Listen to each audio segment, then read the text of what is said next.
शेवगाव रस्त्यावर भीषण अपघात. पैठण शेवगाव रस्त्यावर कर्हे टाकळी येथील लक्ष्मी मातेच्या मंदिरासमोर अज्ञात उसाच्या वाहनाने दिलेल्या जोरदार धडकेत दुचाकीस्वार तरुणाचा जागीच मृत्यू झाल्याची दुर्दैवी घटना घडली आहे. मयताचं नाव विठ्ठल रावसाहेब सोनवणे, वय वर्ष 26, राहणार बहिरगड, तालुका घनसावंगी, जिल्हा जालना असे आहे. विठ्ठल सोनवणे हे हिरो पॅशन प्रो कंपनीचे मोटरसायकल घेऊन जात असताना अज्ञात उसानं भरलेल्या वाहनानं त्यांच्या दुचाकीला जोरदार धडक दिली. धडक इतकी भीषण होती की विठ्ठल सोनवणे यांचा जागीच मृत्यू झाला. अपघाताची माहिती मिळताच शेवगाव पोलीस स्टेशनचे पोलीस कर्मचारी वसंत विठ्ठल वैद्य हे तात्काळ घटनास्थळी दाखल झाले.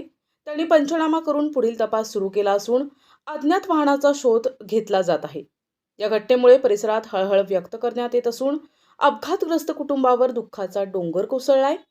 पैठण शेवगाव रस्त्यावर अवजड आणि ऊस वाहनांची वाहतूक वाढती आहे आणि वाढता वेग यामुळे अपघातांचं प्रमाण वाढत असल्याची चर्चा नागरिकांमध्ये होत आहे. सुगंधित सुहासिक अत्तराची दळवळ, भरपूर व्हरायटीज आणि क्वालिटीचे अत्तर जे करतील आपणास मंत्रमुग्ध. आपल्याकडे सर्व ब्रँड क्वालिटीचे अत्तर मिळतील, जसे ऊद, मुश्क, ग्रीन अजमेरी, बकूड, CR7 आणि रुबाब, मुखल्लद, अरमान, आइसबर्ग.